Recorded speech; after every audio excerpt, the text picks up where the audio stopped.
Head coach of the Black Stars, Otto Addo, has announced a squad that will face Angola and Niger in the 2025 African Cup of Nations qualifiers. Now, Thomas Partey is missing for the second time in a row, as that raised a lot of concerns. Also, Otto Addo will captain the team, with Moans Cuddles and Alexander Djiku being the deputy captains. GhanaWeb Sports is engaging some members of the public on what they have to say with regards to the squad.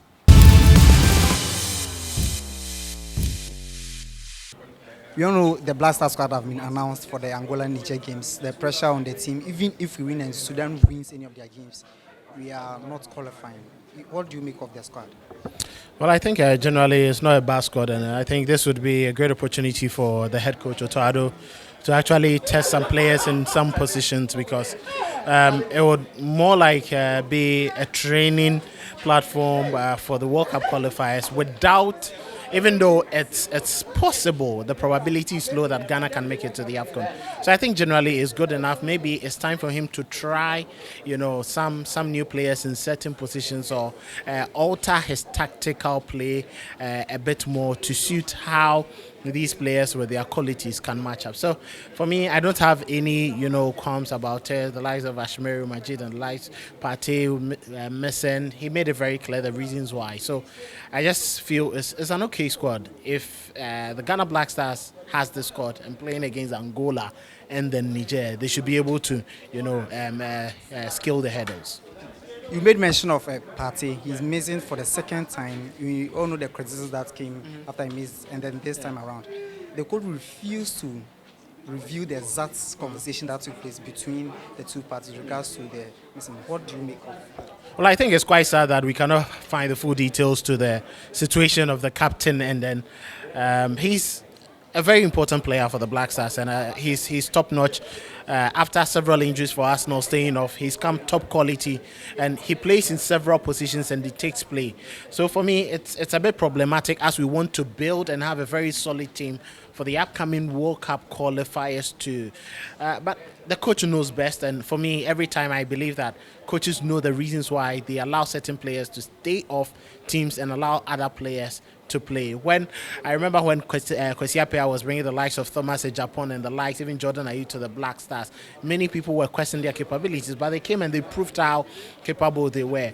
It's just sad that Partey's, form and confidence and leadership will be missing from the team, and I just hope that this will not be in the long term, and especially when these games are not as crucial as they were deemed. As he made mention, the captain was willing to come, but due to several things that he thinks that are parameters for any of the players to be invited into the team, he decided to drop Partey. So we just hope that it doesn't go into the future. I think the coach himself has found a number of wrong decisions that he made, that he's altered, especially with the captaincy bit, where he's brought Jordan Ayew to lead the team, and then Kudus will join Djiku as assistant. So let's just wait and see what happens going forward. This is the last international break for the year.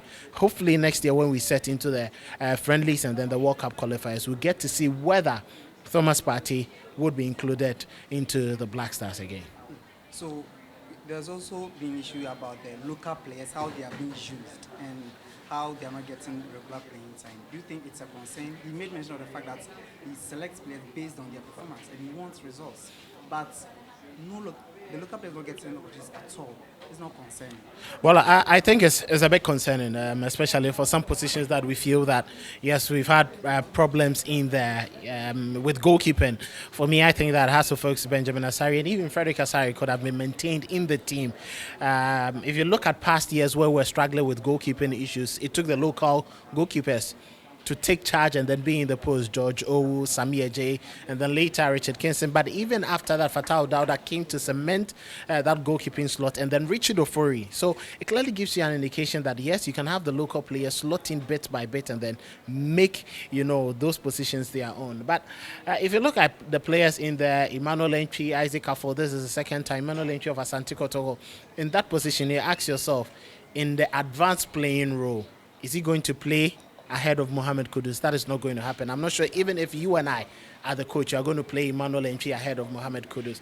And I think we just have to wait and bid that time. These players are also part of the Black Stars B, that's the Black Galaxies, and they have that qualifier in December. Hopefully, if they prove how good they are in the team, next year the international windows will be available for them, and I think they can make a position. But I don't see how any of them would get past the players who are currently in there.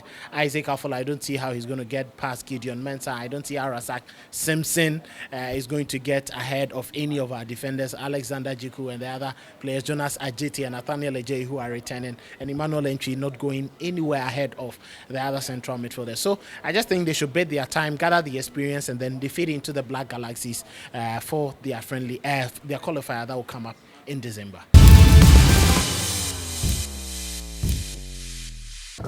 Basically, I think we are preparing for World Cup qualifiers, even though it's AFCON. World Cup qualifiers in March, so I'm not overly concerned about the squad.